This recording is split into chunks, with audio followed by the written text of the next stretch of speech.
guys. Happy spring. We are now on the first of the month. Can you believe it? Maybe not the first exactly, but we're in the beginning of March. And with that, we are marching into spring, hence the name of the show. And when I think about spring, I think about things that are growing. I think about planting season. I think about Easter. I think about a lot of things. A lot of things spring to mind. Okay, I'll stop with the puns. A lot of things come to mind when it is spring. And my guest today comes to mind when it is spring. My guest today made the hard shift of transitioning from corporate America, where she was incredibly successful, into a place where she was doing holistic home care, health care, growing of plants and herbs. She left what was a sure thing by the world standards, and that's the operative word there, the world standards, and she went into uplifting the world's vibration. And by doing so, she created a whole new life and inroads for herself and those that she loved and clients that she coaches. I am so happy to have Deborah here with us today to teach us about her hard-earned knowledge about our earth and all things springing. Okay? So Deborah, welcome to Evolve. Hi, Monette. It's an honor to be here today. And as you said, what a great time of year. In spring, everything is fresh and new. And not just around us in life and plant life, but we also have a new year that we're in the beginning of. In these first few months, if we made a commitment to transform our lives and have new beginnings, what a wonderful time to remember that, right? Absolutely. Absolutely. And so I'm always curious as to how we come to our story. And so I wonder for you, how long have you had this connection with the earth? I talked about you transitioning out of corporate America, but how did you know? Because we all have different callings. How did you know that for you, it was about earth things and being earthbound? Well, it's funny you say that because when I sat back and answered to myself, how did I get back to this place? As a young girl, I remember going in the woods next to our house in New Jersey, and at the end of the woods, right at the edge, was this beautiful wild blueberry field.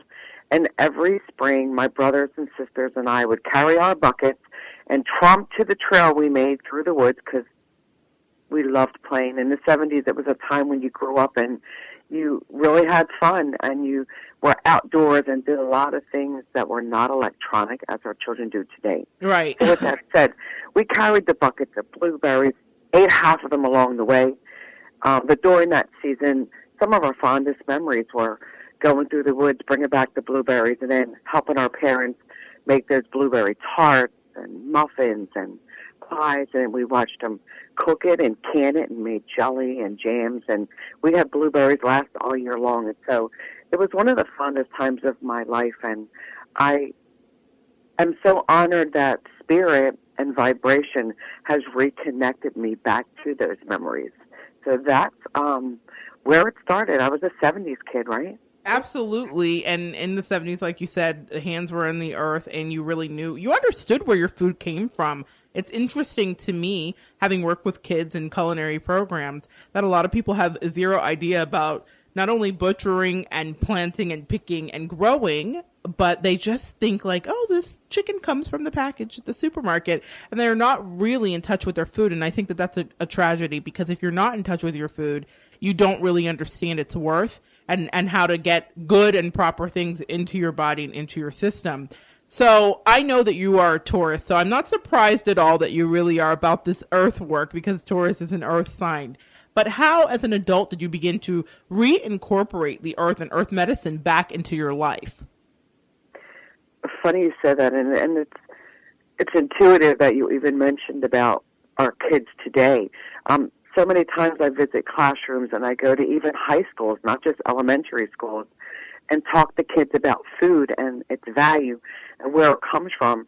And you're right, Mo, so many of the kids think it's at the grocery store. They just never had that hands-on experience. So, as healers, it's our job to make a change there.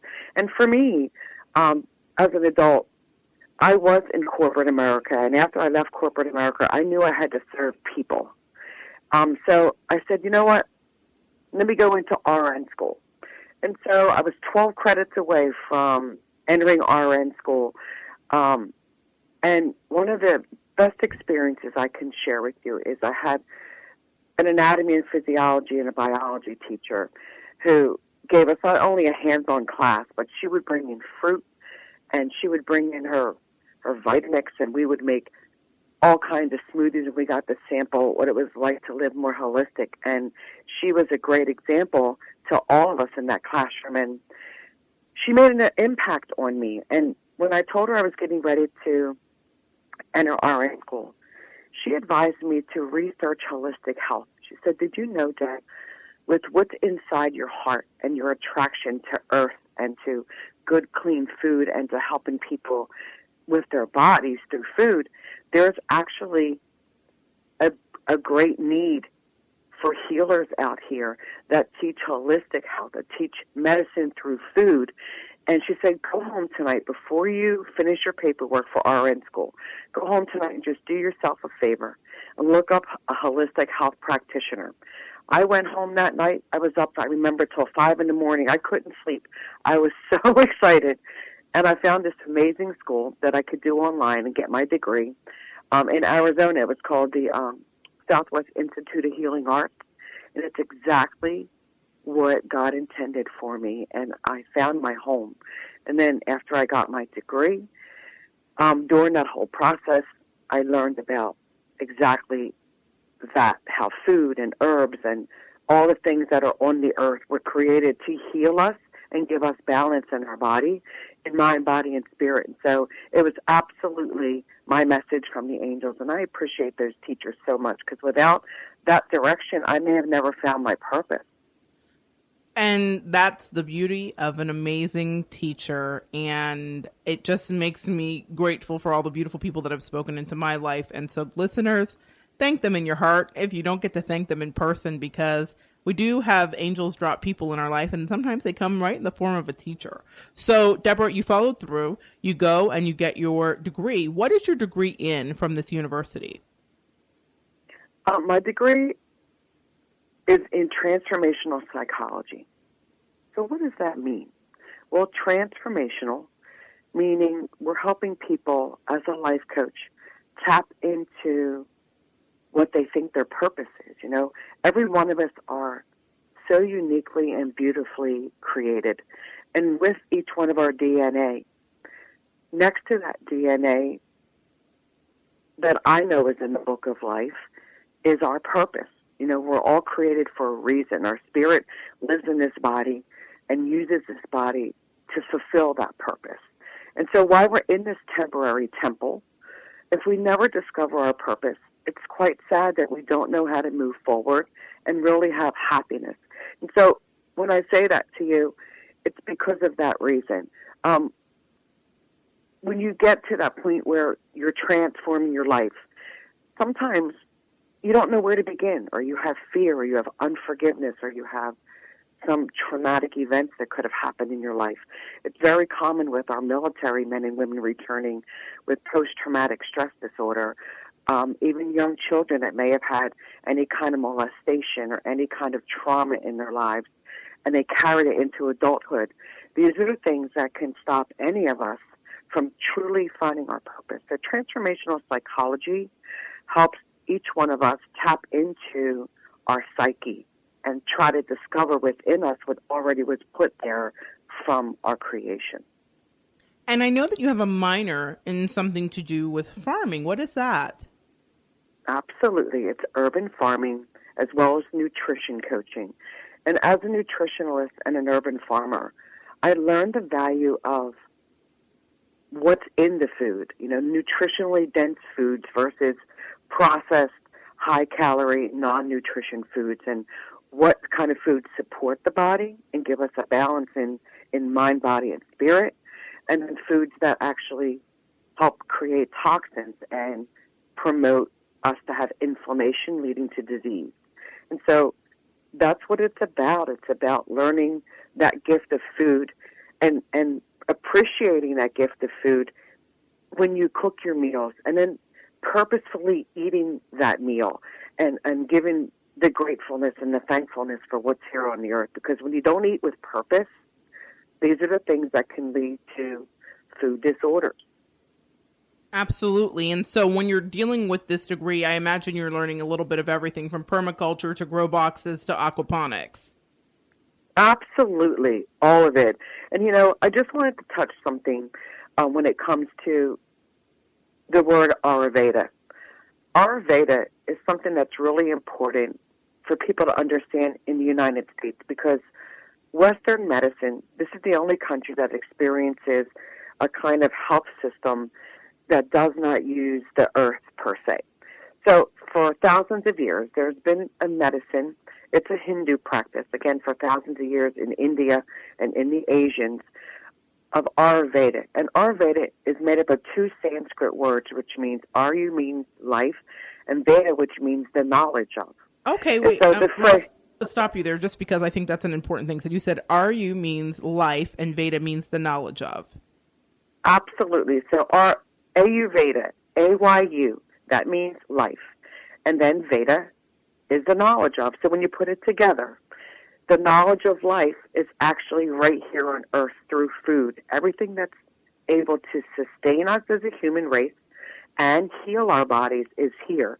So not only does it mean living in tune with nature, but it also means learning what foods can actually promote balance in mind, body, and spirit. So that's what transformational psychology is. It's not just the psyche part, but it's learning how to balance mind, body, and spirit, and using what God created on the earth to allow us to have that.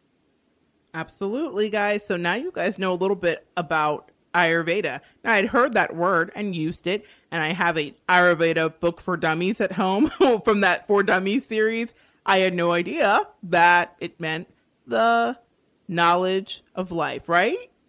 Yep, and All living right. in tune with nature is what it's all about. Living in tune with nature, the knowledge of life.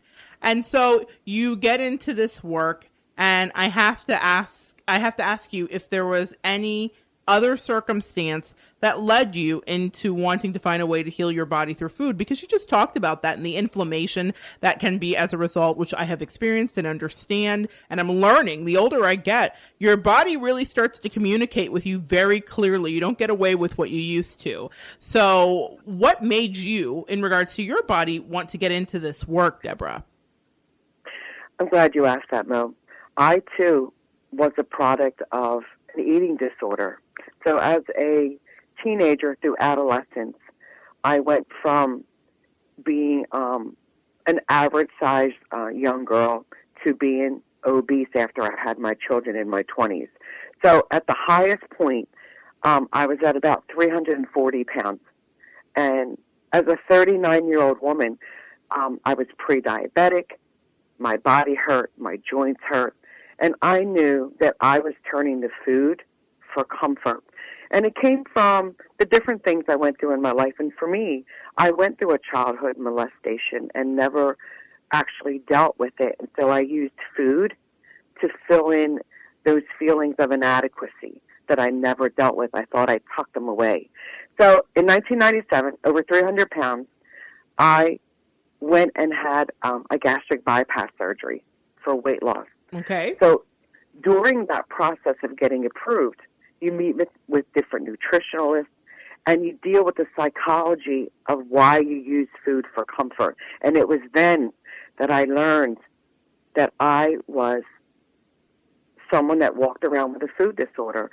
I grew up in a family where food was celebrated. My father was a product of World War II, and he had told us that back then, for a span of 5 to 10 years, there was no food. All there was potatoes, bread, and lard.